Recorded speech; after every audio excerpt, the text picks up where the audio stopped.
Welcome to another broadcast from mindyourhealthcast.com. As you know, in all of our broadcasts, I am working on bringing to you information that I think is pertinent, that you may not always get, and certainly not in mainstream news reporting, mainstream programming, and, of course, mainstream medicine. We're talking about the things that have been around for a long time, in most cases, but have either been brushed aside because in all probability they are not nearly as lucrative financially as many things, so they kind of get shoved off to the side. It seems that we've been programmed, and we have been programmed. If you don't believe me, just get on my website and get a book by Eldon Taylor, Eldontaylor, called Mind Programming, and find out how much you're being influenced.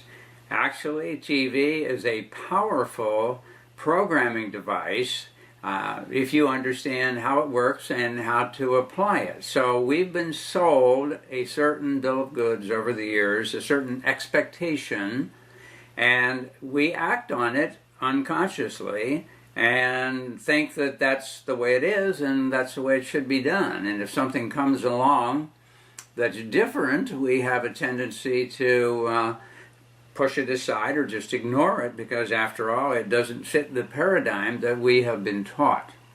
Now, I guess I need to throw a little bit of information in about paradigm. Paradigm, para meaning around.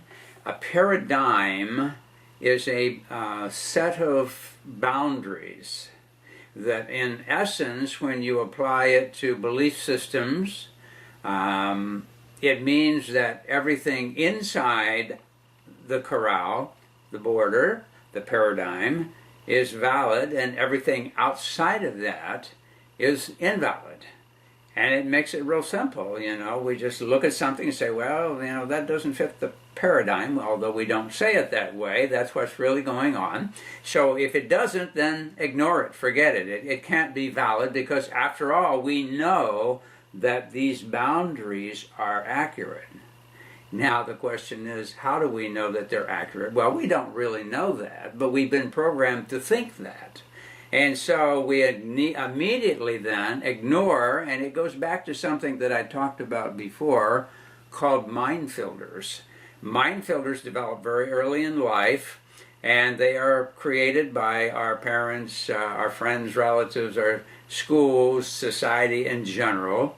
And those filters tend to delete, distort, and generalize information coming in.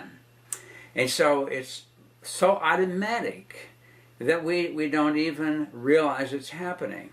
And that's why when you have a witness or two witnesses or three witnesses to an event, you can get three different stories. Sometimes the story may contradict the other stories. And the interesting thing about it is, if you were to give each of those people a lie detector test, they would all be telling the truth. That's what they saw and that's what they experienced. But what they don't take into consideration is that the set of filters that were created for their mind very early determine what can get through the sensory input into the conscious awareness. And it's just automatically, if it's a deletion, it cuts it out. We didn't see it. And if we swore that we didn't see it, and if we were tested on a polygraph, we would be telling the truth. We did not see it, but it was there.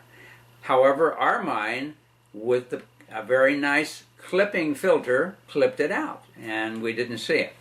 So when I bring you a lot of this material that I bring, it's actually paradigm breaking, which means we want to tear down the walls. Because after all, we keep throwing around science, in fact, almost as it's a religion. Well, science says, and then you say, oh, well, if they say it, it must be true. Of course, that's another paradigm, and that paradigm was created by certain so-called scientists, which I say are pseudoscientists. Because in keeping with the true meaning of science, it means that you are going to look at all the facts, all the information, all the material. You're going to hear all the witnesses.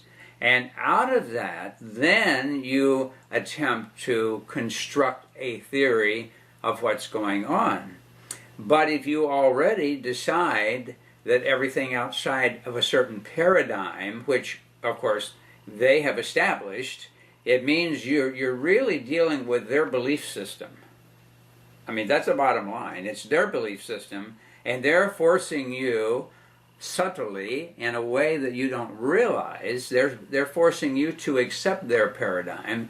And so therefore, if they say, that famous they say, that it's true or it isn't true, then it must be true, because after all, that is science. And science has said that everything inside certain boundaries is true, and outside those boundaries is not true. Therefore, you don't need to worry about it. You can just ignore it and accept what we say as being true. But the interesting thing is, many of the hardcore so-called scientists, again I say pseudoscientists, have nothing to do with spirituality or theology or a higher source or a creative power, whatever you want to call it. They have nothing to do with that. Everything is what you see and what you touch and what you taste. In other words, what you can deal with the five senses. And so they automatically shut out everything that doesn't fit that paradigm, getting back to paradigm again. So we want you to forget the paradigms for a while and look at a lot of information and reach your own conclusions. Now, in order to do that, you have to start decommissioning certain filters in your mind so that you can allow the information to come in as it is and not distort it. So you don't want to delete it, distort it, or generalize. And you know what generalize means. All such and such is true. For example, somebody's had a bad experience with a particular type of person or a particular profession, such as they used to do that with used car salespeople. After all, everybody knows that they don't tell the truth. I mean, that's one of those filters. So every time you talk to one, you would automatically be thinking, well, they can't be telling the truth, because we all know. And how do we know? Because we were told that all car salesmen, especially used car salesmen, are dishonest and bad. They're trying to stick you with something that is worthless and charge you a high price. I mean, that's what we think, because we were programmed to think that way. Instead of looking at the facts and reaching our own conclusion, we tend to want to follow these paradigms. Okay, so what I'm saying all this for is I've been bringing you a lot of information that's outside the paradigm. And that information is, in my mind, very vital. And I went through the same process that I'm talking to you about. I grew up with all these prejudices, and from my family, from the school I went to, from the people I knew, and from society as a whole. I had a set of filters that I've done a lot of work in getting rid of. Now, I may still have some, but I think my vision is a lot clearer. And if you want to clear it up real fast, just get into anything alternative, whether it's medicine, psychology, religion, I don't care what it is. If it's different than the average or the norm, whatever that is, then right away we think that something isn't right and it should be ignored. And it's so easy to do that. You can just wipe away a huge pile of facts just by saying, yeah, well, that can't be true, because we know that these type things are not true. So today we're talking about something that I'm entitling Mind Your Body. Now, the reason I say that is that, that's again an area that for many years regular medicine said the mind, emotions have nothing to do with the body, and that there's certain processes that go on in the body that are automatic, that you cannot control or change in any way. Now, that was the paradigm for a long time. But as time went on, more and more actual facts, studies, and data came along that point out that that's not accurate.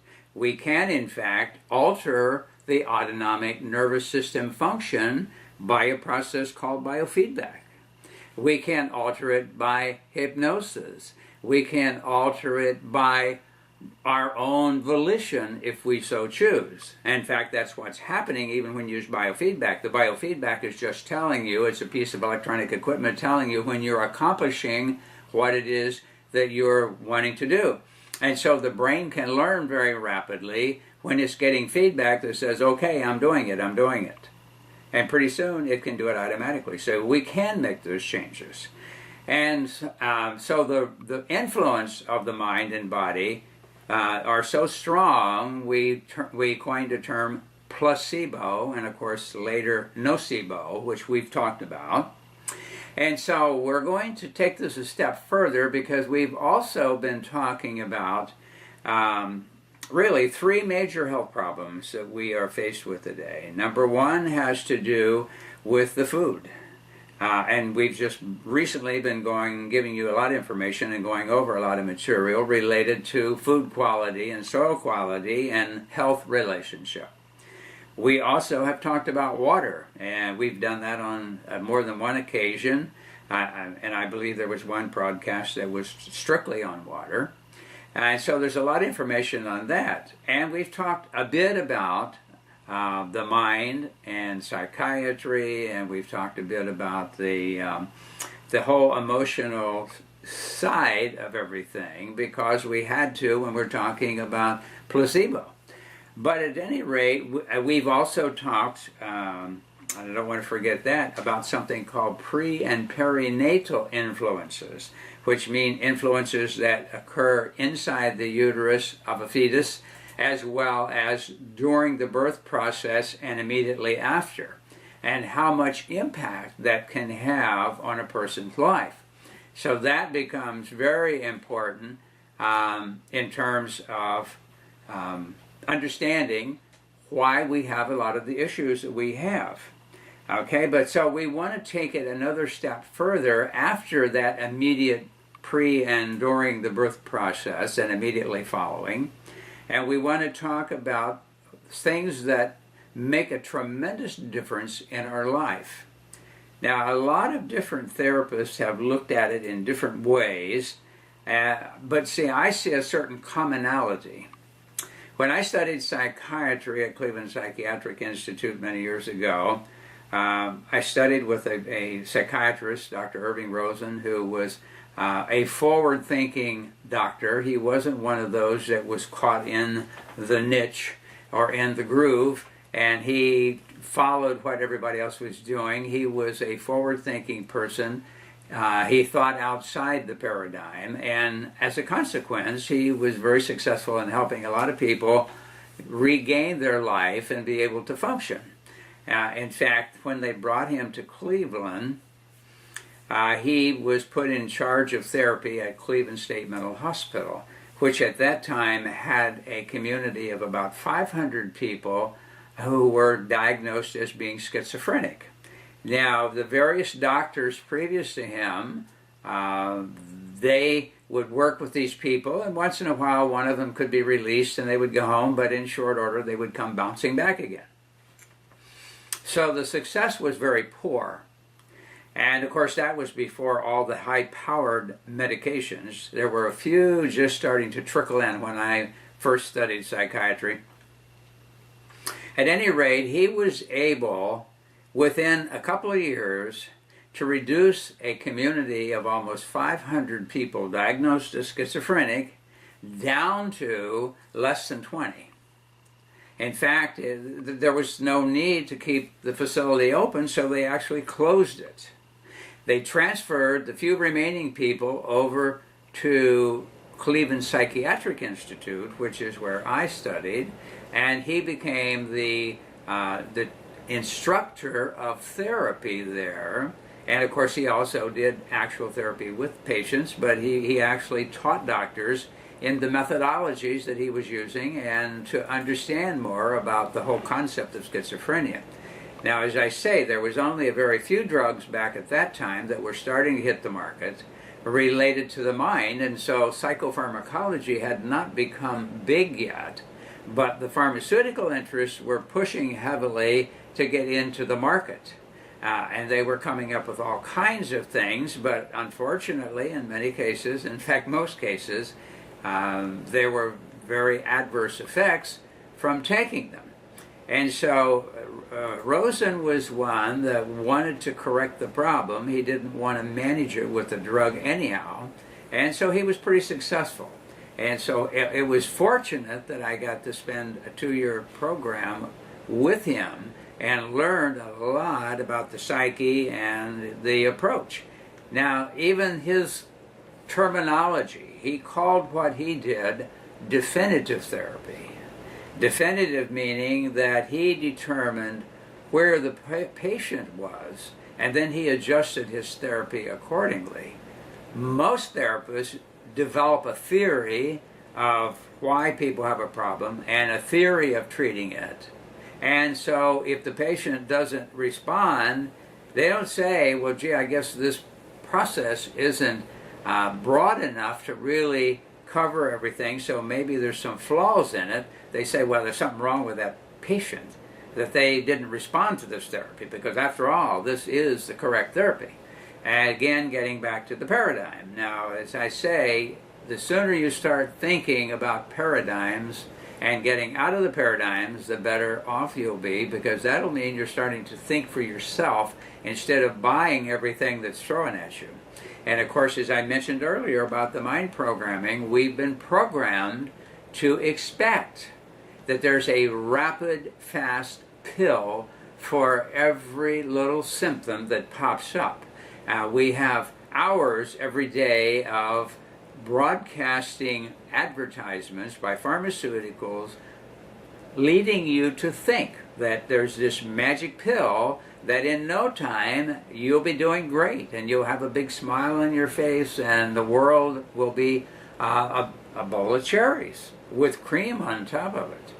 And so the problem is that that's not quite the way it is, and there are fortunately many ways of helping people, but you have to get outside the box. So if you're going to go to standard psychiatry, you can expect that it's going to be psychopharmacology, and they're going to attempt to manage your symptoms. But when you mess with brain chemistry, you open a can of worms, many times permanently. And I've known of many cases where someone has been put on psychiatric drugs, especially when they're young, and they became disabled and an invalid for the rest of their life. They are powerful and they are dangerous, and in fact so dangerous that a major psychiatrist in this country by the name of Dr. Peter Breggin, you definitely want to read his material. You can find it on my website. His books are mentioned, along with some of these others that we will be talking about. And Dr. Breggin wrote a book called Toxic Psychiatry. Now here's a gentleman who was educated at Harvard. He was given an MD degree as well as training in psychiatry, and he taught psychiatry at Harvard. He also went out into the world and started treating people, but guess what? He doesn't want to and doesn't think that you should use psychoactive drugs, which are only trying to salve symptoms and not solve problems. And of course, what he discovered along the way was that there's tremendous adverse effects. And those adverse effects are terrible in the sense that they could lead to disaster, either suicide or murder in some cases. And so he became heavily involved when he was an expert witness in a lawsuit that allowed his attorneys to subpoena records from the pharmaceutical company of a major antidepressant, and they found out that the pharmaceutical knew that at a certain point down the road that suddenly the drug may quit working, the body has now downregulated the neuroreceptor sites, the serotonin receptor sites in particular, have downregulated, which means they lose their sensitivity, which means it's as though the brain has no way to balance itself. And consequently, many of those commit suicide or commit murder.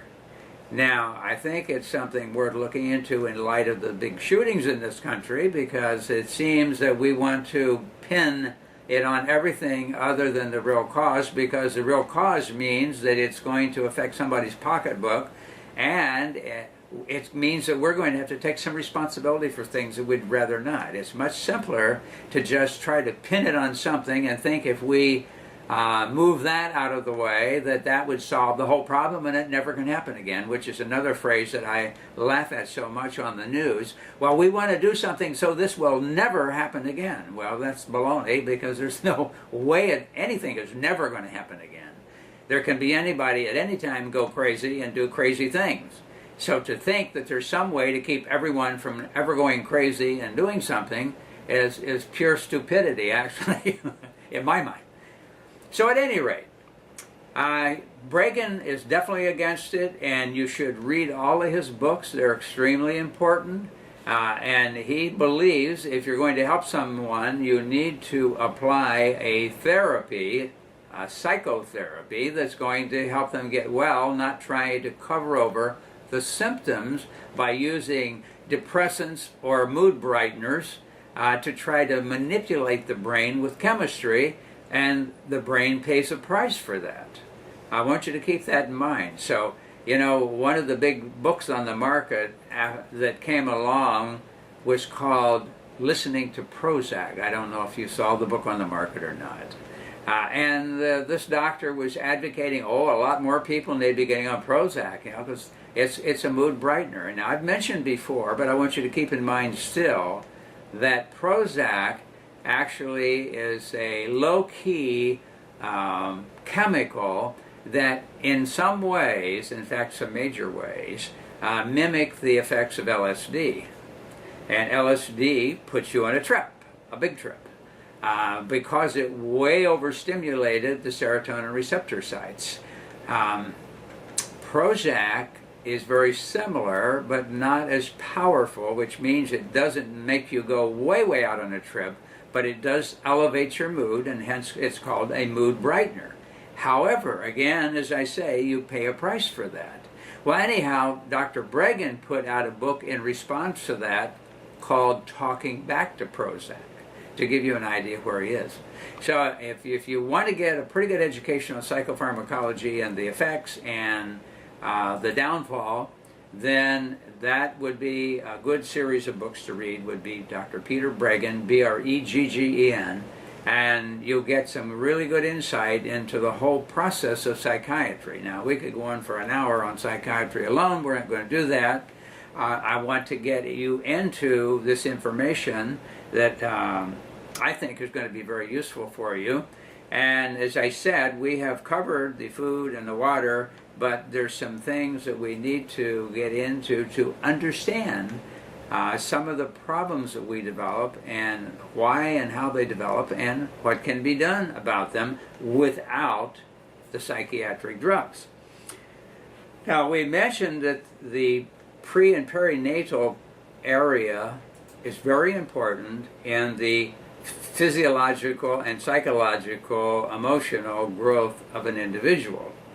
Things can happen intrauterine because the child starts hearing very early in the developmental process. And so they're taking in all these sounds, and they're being influenced by the emotional state of the mother. So if she's in a very upset state most of the time, the fetus is going to feel that emotion state, and it's going to be influenced by it. So that's very important. And also, any trauma that might occur in the birthing process could be a problem, or something that happens immediately after. So we mentioned about that already, the pre-perinatal period. Now, the next period of time that's extremely critical is the first 3 years of life. So the question is, why is that so? Well, first of all, when the infant is born from the mother physically, then that process is ended, but the child emotionally and psychologically is still attached to the mother. Now, Dr. Rosen was big about this, the psychiatrist that I studied with years and years ago in Cleveland, about this first 3 years of life and something called the psychological birth. So he says, and I believe over the years the information is accurate because other people have come up with the same thing, and we're going to be mentioning one of the major ones in this process. It's at about age 3, the child starts to separate or differentiate psychologically from the mother, which would be called the psychological birth. And so it's what happens during those first 3 years, and especially at the psychological birth, that make a big difference in what happens with that child emotionally, psychologically. Events that occur during that period of time can be very devastating because there's a certain inherited mechanism of survival that says, in essence, you have to be with your mother to be safe and survive. If you become separated from your mother during that first 3 years, psychologically, then that is equal to death or to dying. And so the child is shocked if this separation occurs. Now, does it mean that they physically have to be removed? Not necessarily. But the child has to perceive a separation has occurred. And so during that period of time, events become extremely powerful, but not only do they become powerful, see that it's something that's out of your conscious awareness. You don't think of it. In other words, it's a feeling, it's not a thought. And so therefore the child does not have a recollection of something happening that they can consciously tell you, but it's a feeling they have.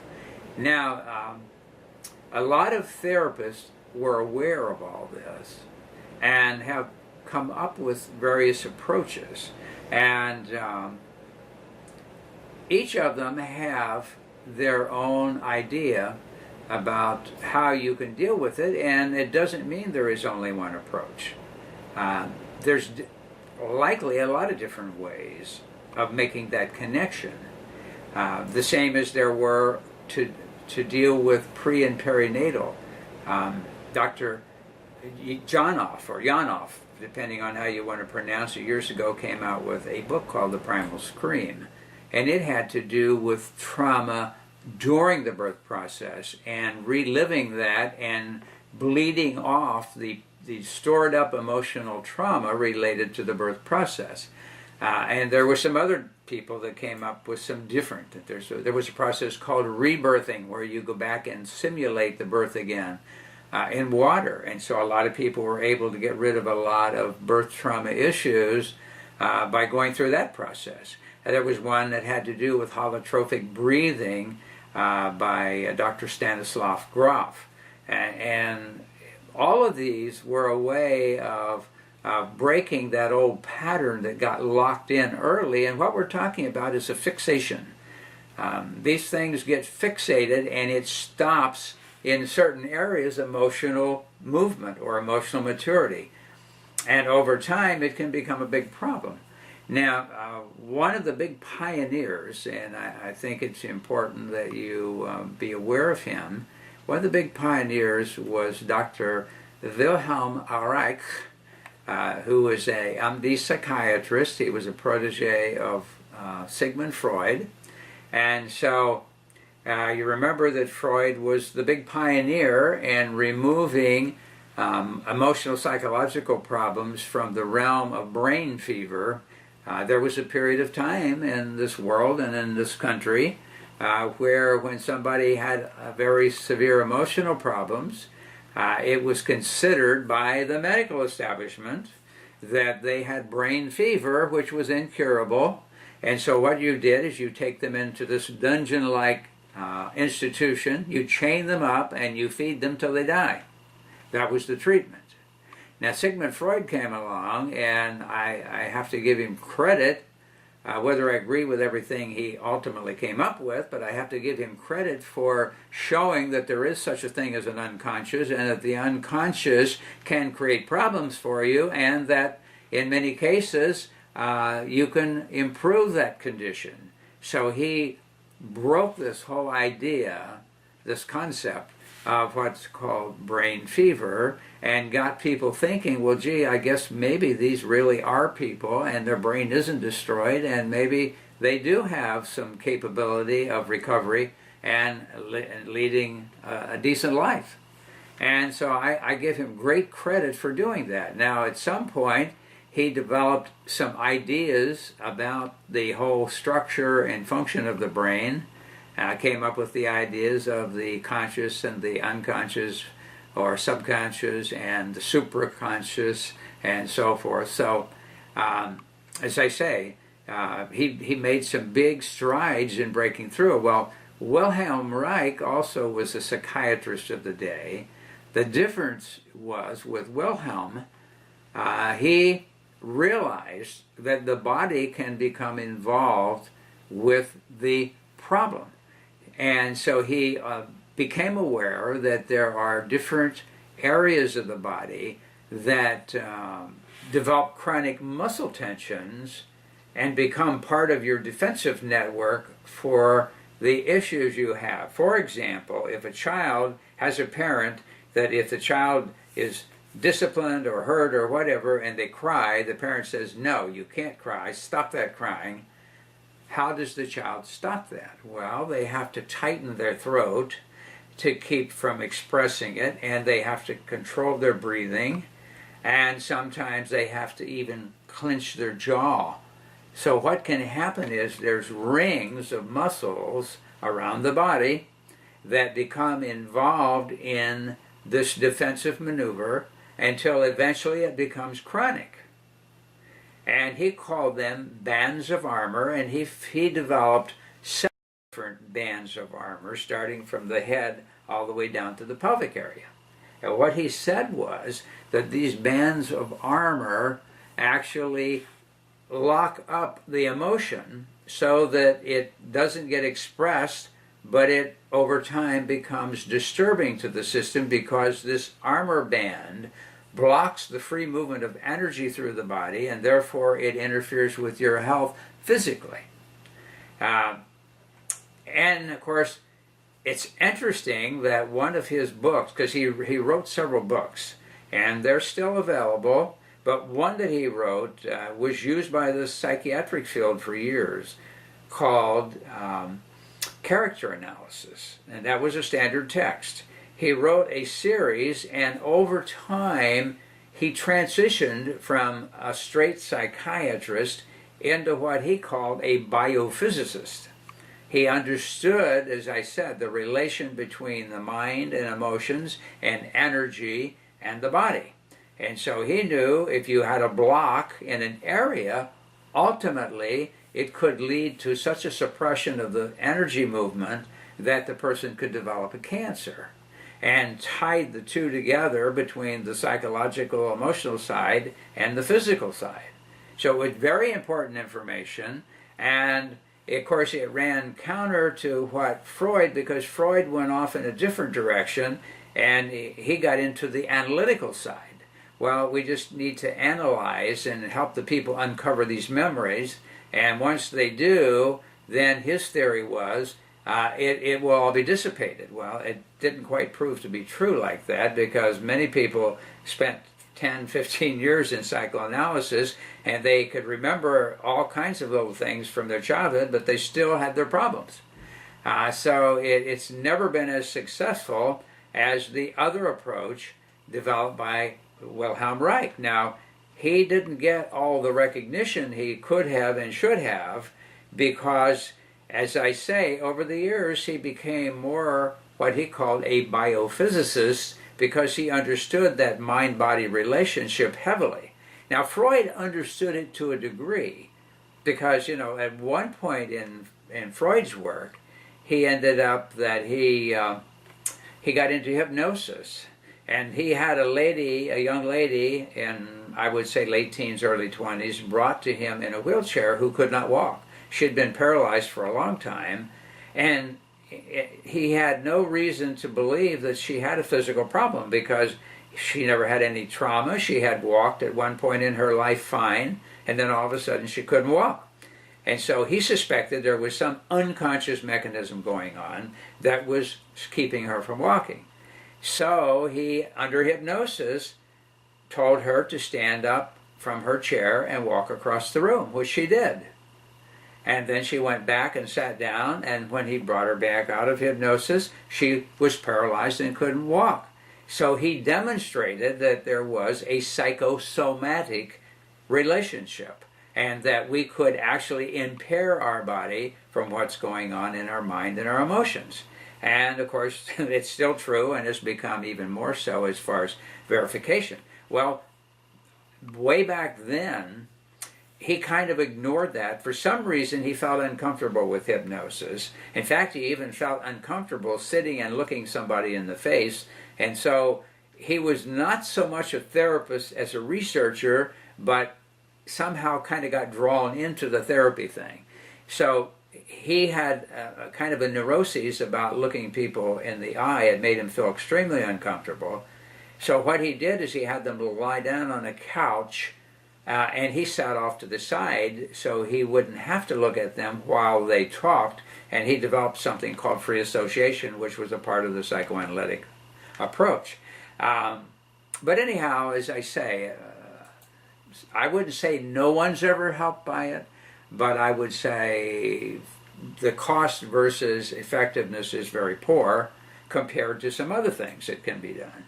And so Reich, as I say, went a different direction. He said, okay, talking alone is not going to resolve the problems with these people who have the armoring going on in their body. And so therefore we need to actually do a psychosoma approach, soma from the Greek meaning body. So we have to do a psychosoma approach to break those tensions physically, to release that energy if we're ever going to resolve the deeper problems. Now, he taught a lot of people this. He came to this country. He was actually from over near Austria, and he came to this country eventually and set up a research laboratory up in Rangeley, Maine. But anyhow, he was able to get several students, several doctors, who wanted to study with him. And as I say, he was an MD psychiatrist, and he had some other doctors who came to study with him his concepts, because I guess they'd read his books, that some of them that he'd written already, and they wanted to learn more about it. And so one was Dr. Ellsworth Baker in New York, and another big one was Dr. Alexander Lowen, Lowen. Now both of these have written material. The energy that he was talking about was called orgone energy, and that it really meant organic or life energy. And so he called his approach orgone therapy. And so Dr. Ellsworth Baker trained with him, and he continued to call it orgone energy.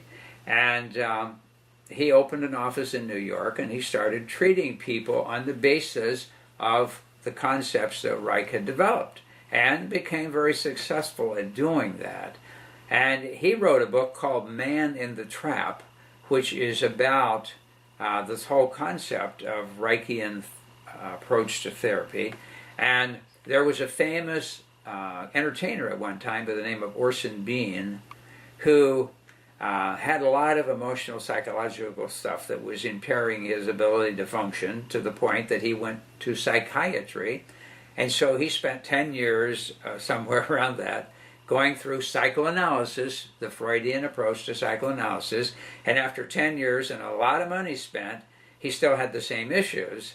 So he heard about Dr. Baker, and he went to talk to him, and ended up doing some Reichian therapy or orgone therapy, and in a short period of time he got rid of all kind of problems, and it really changed his whole life. And so he wrote a book about it called Me and the Orgone. And if you can find that book, I'm sure it's out of print, has been for a long time, but if you can find it as a used book and find Dr. Ellsworth Baker's book, Man in the Trap, it would be interesting to read.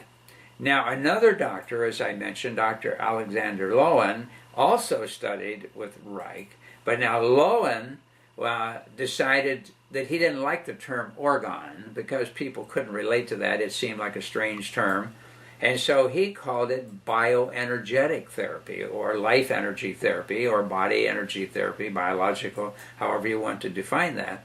And so he wrote a book called Bioenergetics, and he wrote several other books about the concept. And I am not sure if he's still working or not, but he's been around several years.